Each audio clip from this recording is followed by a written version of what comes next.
The next one, though, is cut and dry. Defensive Player of the Year. Do you think it's cut and dry?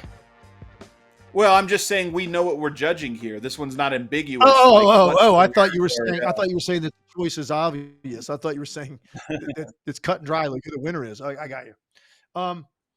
This was tough, man. Ultimately, I had to go with metrics and an eyeball test, and a guy that plays on the best defensive team in the league in Lou Dort. Wow. So I'm going with Dort. Wow. Okay. I'm going with He is Dort. a beast. I'm going with Draymond Green second, and I'm going with Amen Thompson third. Oh, I love it. I love it. Yeah. And I know that a lot of people might not vote for him for this award because this also happens to guys. People take the mentality, well, his time will come. His time will come. So you'll go with the tried and true guys, Dort, Green, maybe somebody's going to put Gobert in there, whoever else.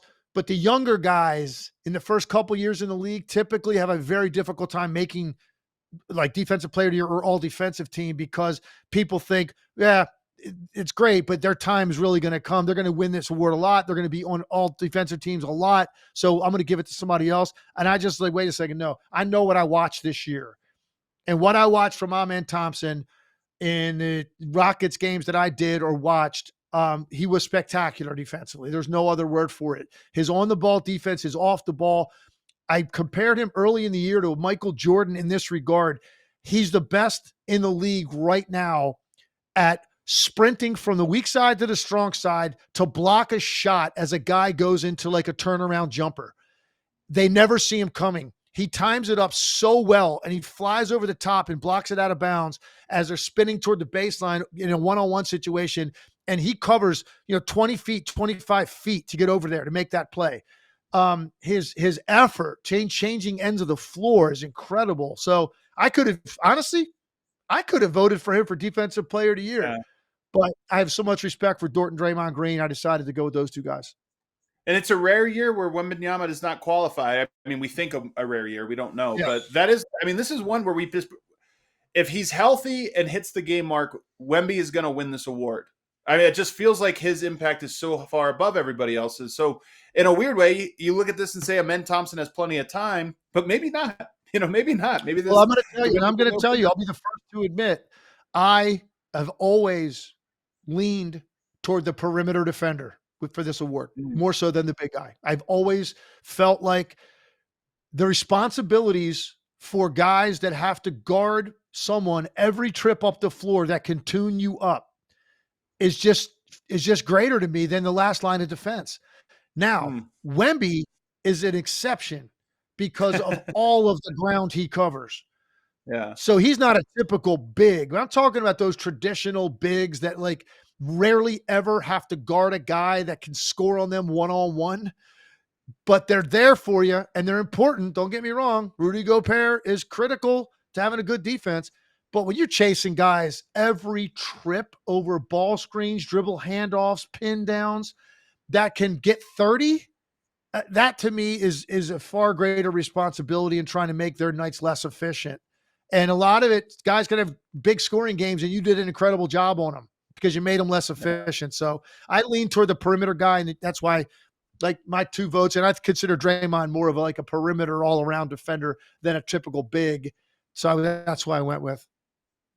So everybody has their own sort of what they value in terms of, is it the peak of a player or is it the average of a player? For a lot of these different awards. For me, I think I skew a little bit more to what was this player's best, especially if they got to that best enough. And that's why if I had a vote, I would have gone for Draymond Green, because I still think Draymond at his best is the most disruptive defensive player in the NBA. And he had a lot of those games down the stretch. Can I say that part of this, I'm going to be honest, and it was damn near a coin toss. And part of it that pushed it over the edge for him, for Dort, was they weren't just the best defensive team in the league. They were the best defensive team in the league by a mile. And it's almost like rewarding that overall. for how great Yeah. that team was defensively this year. And I know he's got help. He's got, Shea is a great defender. Jalen Williams, Cason Wallace, you got Chet, like Hartenstein. Like they got a lot of really good defenders. So when a team that is that much better than everybody else defensively, to me, he's like the crown jewel of the group. And I'll say this. I think if you polled all of the players in the NBA, I think Lou Dort would win the players poll of who would you least like have guard you. Might be true.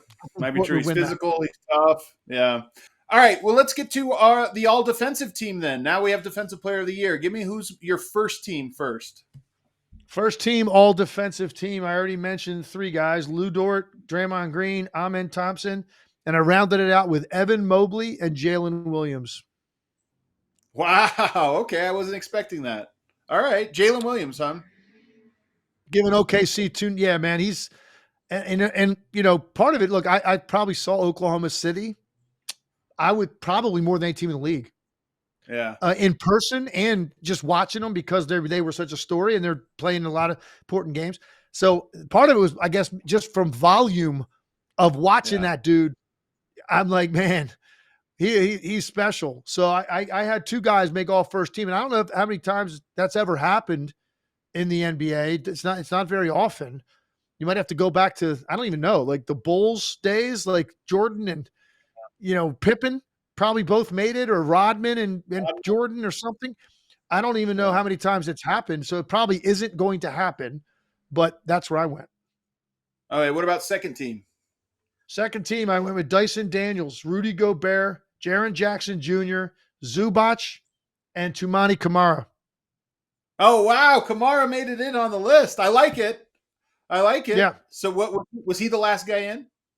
He was the last guy, man. And it was a number of guys written down there. It could have gone in a lot of different directions. And I don't know how many of these guys I'll get right when the vote comes out. At least 6 of those guys, 7 of those guys are definitely making, I think, first or second team. There's going to be like 3 that a lot of people are going to have different opinions on. One of the things I like about you, Legs, is you're a little old school, a little new school. And one thing I think happens right now with all of these votes is the people who are too online, that just live online, their votes all come to the middle and it's all consensus. And it didn't used to be this way. And so what I like about you is your picks are very much your own. You have a reason for it. You did the time, you did the study, but this is not just about like, oh, everybody is saying this guy, therefore I'll go with it or something. I like it. It needs to be this way even more. And I'm going to be honest. I'll be honest with you, Adam. Like I took this incredibly seriously, and I spent days going over numbers, metrics, film, stats. Like I did it all, man, because I was like, I want to really vote with my conscience and what I've seen this year. And not saying, in my opinion, is the be all to end all. I mean, I think I'm pretty knowledgeable about this stuff, and I'm living in this world. I'm seeing these guys constantly. So I think my opinion's as valid as anybody's, but it doesn't mean it's more valuable than other people's. As long as you do the work and put the time in, and don't just go with what you think is going to be the answer. You know what I mean? Because that's an easy way to do it. To your point, that'd be an easy way to fill this stuff out. Now, who do I think's going to make it? I'll write those names down, because then you don't look like a fool for going outside the box a little bit. Nobody point to me. Nobody say I'm the one that's wrong. Just I'll be in the crowd. But I know one thing, just the big thing is be able to defend your position, and don't get your feelings hurt. Yeah, there you go. All right, let's go to all NBA. This is a big one. All NBA. First team. Nikola Jokic, Shai Gilgeous-Alexander, Giannis Antetokounmpo, Donovan Mitchell, Jason Tatum. And I actually think it's easy. I think I'm going to be shocked if it's not that. I agree. I think this year might be a rare instance where it's easy, the first 5 in.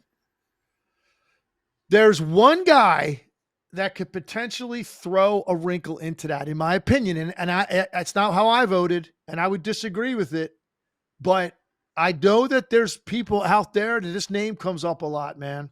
If someone's going to crack that code, let me ask you who you think I'm talking about. Who would come off and who would make first team? I don't know. Maybe Anthony Edwards? I'm not sure who it is that is the next guy in. He comes up second most frequently outside of that top five? Who comes up most frequently that I'm like, oh man, he might get in there? And Mitchell Got would it. come off if it happens. Jalen Brunson. Yeah. Okay. All right. People I still think that feel that I way think that's about not close. Brunson. He played it. Yeah, I just think, how can you not reward Donovan Mitchell Yeah. for the year that team had and being their best player clearly? So Yeah. yeah, then that's how I went. I'll see if certainly Tatum, Antetokounmpo, Shea, and Jokic are 100% stone cold locks. I Easy. think Mitchell should be too, but if there's any movement in that five I just mentioned, it's going to be there with Donovan Mitchell. Okay. All right. What about second team then? Brunson. Second team, Anthony Edwards, Jalen Brunson, Steph Curry, LeBron James, and Cade Cunningham. Wow, Cade Cunningham made it all the way up to second team. I'm going Man, second that was team, man. I got to hear third team here to second, but that is huge. I mean, that's as big of a leap as the Pistons made as a team for him to be second team. Yeah, and it's obviously rewarding the turnaround they've had, but it's more than that. Cade Cunningham has taken his game to a place that he could end up being the best player in their series with the Knicks. And Yeah. the Knicks have two guys that are going to probably make these three teams between Brunson and Towns. They're going to have two of those Yeah. guys. And I think Cade Cunningham legitimately, every night they run onto the floor, part of the reason that they feel so good about themselves, they think, hey, you know what? On any given night, we have the best player on the floor. Yeah. That's what Cade Cunningham has done to his game. And I'm just become a big fan. I love the pace he plays with. I love the strength, the how cool and calm he is and stoic. And then I've heard, if you could have sat down with JB Bickerstaff one time this year, the way I did a few times before we covered the Pistons, and heard what he had to say about his leadership qualities behind the scenes, I'll never forget the line he used. I thought it was true. I've never heard a coach say this before. He said, Cade Cunningham, and this is JB Bickerstaff's been around a long time in this league. He said Cade Cunningham is the most empathetic player he's ever seen in his life toward his teammates. Wow. That's surprising. I didn't think that's where you were going with that. Okay, that's And that's impressive. a hell of a thing to say about a star player. So young too. Because he's young, it goes against the thing that can derail star players, which is narcissism. He doesn't Yeah. have an ounce of that in him. He's all about getting it done collectively, understanding his responsibility as a star, takes that very seriously, doesn't shirk from that, but it's about the collective and making guys feel valued coming from the star player. Man, what that does to galvanize your roster. Yeah. All righty. Well, is there third team all NBA. So you got one more group of five here. Third team, Karl Anthony Towns, Tyrese Halliburton, Evan Mobley, Jalen Williams, and I rewarded the Rockets at the very end, Alperen Şengün. Wow. Okay. Okay. Anybody in there you vehemently disagree with? Şengün was the only guy. I think I know what's happening here because the Rockets are a 2 seed. They've done so well. You want to reward them. He's the one guy. I think the Rockets are just in that space where they have a lot of guys who are the 20th to 40th best players, in the NBA. Right. So right outside these award windows. So he's the one guy that I think I would find somebody else. Okay, so let me ask you something then. Doesn't it automatically go together that if Şengün doesn't make this team, then Ime Udoka has to be coach of the year? Yes. You might have talked me into it just through that. You might be there. Right. So, and I'm obviously saying that tongue in cheek because I think Atkinson or JB Bickerstaff is going to win it. Most likely Atkinson. They both deserve it. But that kind of put in perspective for me. I'm like, damn, I'm sitting here having a hard time thinking like, okay, because it's not going to be Jalen Green, and none of those other guys are ready. So it's either it's Şengün. Like he's the guy you look at is the skill and like, you're very impressed with him every night, but the numbers aren't eye popping. And so you're like, what do you do here? But anyway, that's what I did, man. I decided with that spot, I was going to reward winning. And Şengün was going to represent the Rockets. Also want to tell you guys about Timeline. The cells in our bodies are the building blocks of life. Timeline is a supplement that works with those cells to give you more energy, feel stronger during workouts, and preserve health and mobility as you start to age. The patented ingredient is MitoPure, a postbiotic nutrient that clears our dysfunctional mitochondria, aka the cells' battery packs. I mean, this feels a little bit like science class right now. I know it does. But MitoPure is shown to deliver double-digit increases in muscle strength and endurance without change in exercise. That's a huge win. So get ready to be your best, most energized, most revitalized you. Right now, Timeline is giving you 10% off of your order of MitoPure. Go to timeline.com/AllNBA today to get started. That's timeline.com/AllNBA. Also want to tell you about FanDuel, giving all new customers a shot at 250 in bonus bets. Join FanDuel today. You'll get started with 250 in bonus bets if your first $5 bet wins. From three-pointers to steals to assists, FanDuel has so many ways to get to bet on your favorite player and your favorite player props. Plus, after the game tips off, don't worry, you can still combine live prop bets into a same-game parlay for a chance to win big. You just visit FanDuel.com/AllNBA to get in on the NBA play-in tournament or postseason action. That's FanDuel.com/AllNBA for your shot at 250 in bonus bets. Must be 21 or older and present in select states.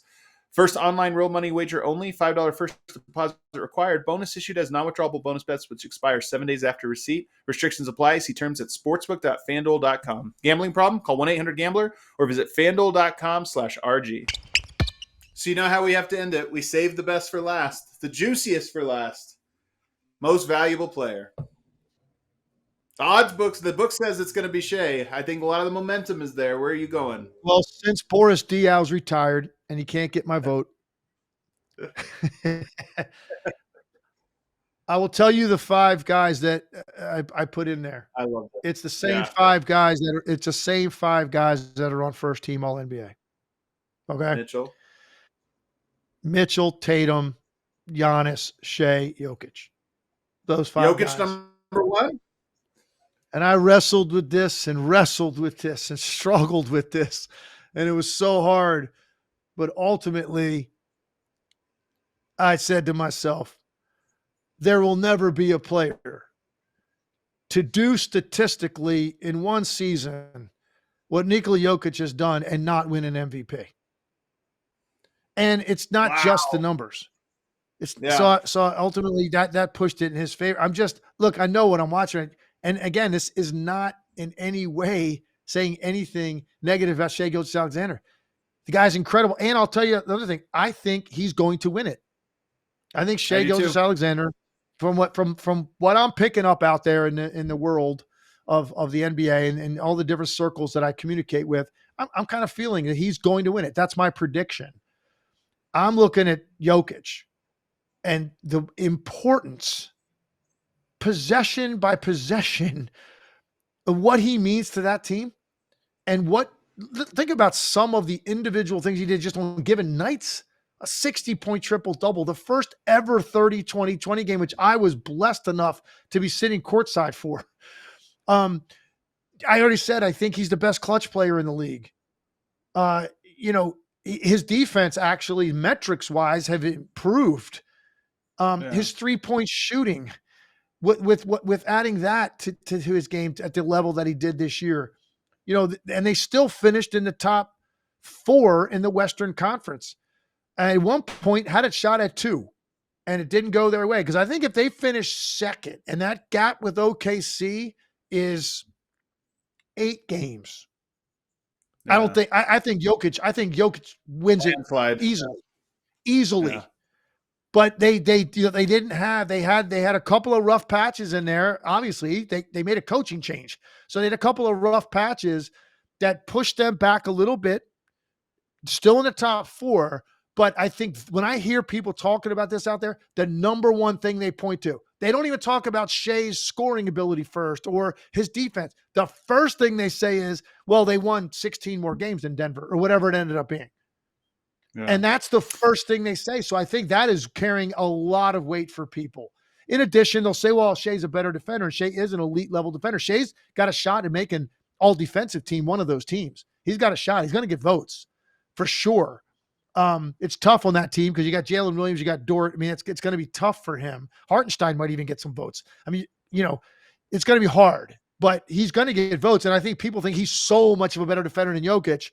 Ultimately, I'll go there. Plus the wins, I'm going to go with Shea. And and I'm just going, yeah, but I'm watching every night, man, what Jokic is doing to control these games. And what, the numbers he is putting up in every offensive category, defensive category that matter, is just mind-blowing to me. The year that he just had, top 3 in the league in scoring, rebounding, assist. No one's ever been in the top 10 of all 3. He finished in the top 3. In addition to being, where did he finish in steals? Top 5? He was top 3 in steals. No, he was in steals. He's top 3. And shot over 40% from the 3-point line, I believe. Yeah. So it led the league in Steve's. I'll predict Shea's going to win it. I have no problem with Shea winning it. He's had a hell of a year. They've been the best team in the league, clearly.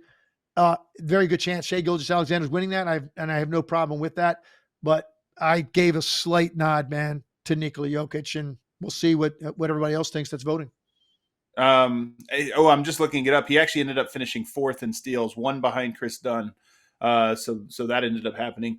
What's funny is I think Shea's winning it too, but I've heard a lot of people discuss their ballots in the exact same way you did, which was, I think Shea's going to win it, but I ended up going with Jokic. So maybe we all get surprised here. Hey, can I ask you a question? Do you have Jokic's numbers pulled up in front of you? Because I don't. Do you have his numbers? I do. I have them right. I have them right here. His per game. Did he end up 50, 40, 80 club? He is at 57% from the field, 41.7 from 3, 80% free throw. So again, 80%. 50, 40, 80 is a club that we talk about. Now, I was in that club. I was also very close to being like the only guy ever to go 50, 50, 90. But I didn't quite get there with free throws, which is crazy because that's the easiest one. But I shot like 85% or something. I think I was in the top 10 in free throw shooting that year, led the league in 3-point shooting and shot 52 from the field. So there's these little clubs you create. So then there's a 50, 40, 90, which I didn't get because I didn't get 90 from the line. But 50, 40, 80 was the original, like, oh, that's a very exclusive club. Yeah. And it's typically reserved for shooting guards. Right. It's not, centers don't make it into that club. Yeah. So, in fact, if I was in that club at the clubhouse and we're hanging out and he knocked on the door, I wouldn't let him in the club. What the hell are you doing here? That's how good a year the guy had as a shooter. That's how efficient he was. It's historic what he did this year. Legs, he was very nearly in the 60-40-80 club, the 60-40-80. He was very close. Damn, man. So he almost started a new one. And then Giannis has a club. Giannis has a club unto himself, which is I think it's the 30, 10, and 5 over 60% from the field. And he's done it twice, and no one's ever done it. Yeah, that's his club right another there. Guy that had a historic year. But yeah, and we'll see how it breaks out. My predictions will be that Shea will win MVP, and I think Kenny Atkinson will win Coach of the Year. Those are my predictions, and kudos to them and pat them on the back because they deserve it. But you got to vote with what you see and what you believe individually. This tells you a lot about Tim Legler, though. Everybody, he knows what consensus is. He did gave his own truthful perspective and is standing on it, which I appreciate and love. And not just because he picked my guy, Jokic. I think Jokic is going to lose too. But I think these MVP votes should be closer than they are. Like in this new era, they're always 90% of the vote was on one guy. I like that this one is likely going to shake out somewhere closer to 50-50 because I think both guys deserve, recognition for the season that they had. Hey, I'm gonna finish with this last thing on this, and this goes for anything that's along these lines where a bunch of people are voting. It's hard to not vote for the guy that you think's going to win it if you're not super informed, okay? Right. Because you're going to have to defend that position. Right. That's a good point. And you're going to have to. I'm not saying you're going to get called before Congress, and answer a bunch of questions about it, but your credibility will be questioned. And look, I don't think anybody's going to act like you're coming from Mars if you vote for Jokic, for goodness sakes. I mean, but I will ask you Right. this. I will ask you this. Finish with this on this award. What percentage, what do you think the first place percentage is going to break out in favor of Shea? I What's your think prediction? 60%. 60-40 split. Yep. I think it's I about think a it, I 60 think it, 40. I think it actually could be closer to 65-35 or 70-30 myself. Yeah. Somewhere in there for sure. But I think Somewhere, 60-40. somewhere in there, right? And do you think you don't think anybody else could possibly get a first place vote, right? It's just those two guys. I don't think anybody else gets a first place vote, nor should Yeah, they. Yeah, I I think that would agree. be more controversial than whatever order you have 1, 2 in by And quite a again, bit. I'll make one more prediction, and I'm not going to predict it's going to happen, but if it does happen, if that first team that we think you and I think are stone cold locks is disrupted in any way, it'll be Jalen Brunson or Anthony Edwards replacing Donovan Mitchell. But I don't Yep. think that's going to happen. But I think it's going to be close. Well, Legs, this was great. Let us know in the comments below who would you have voted for MVP, and what was one of the takes Legs had you disagreed with, or something you agree with. Let us know below. We always see those comments. Legs, next time we talk, we're going to be talking about actual NBA playoff games and breaking them down. All of the game ones will happen, so we'll have 8 games to look through and talk about. I can't wait.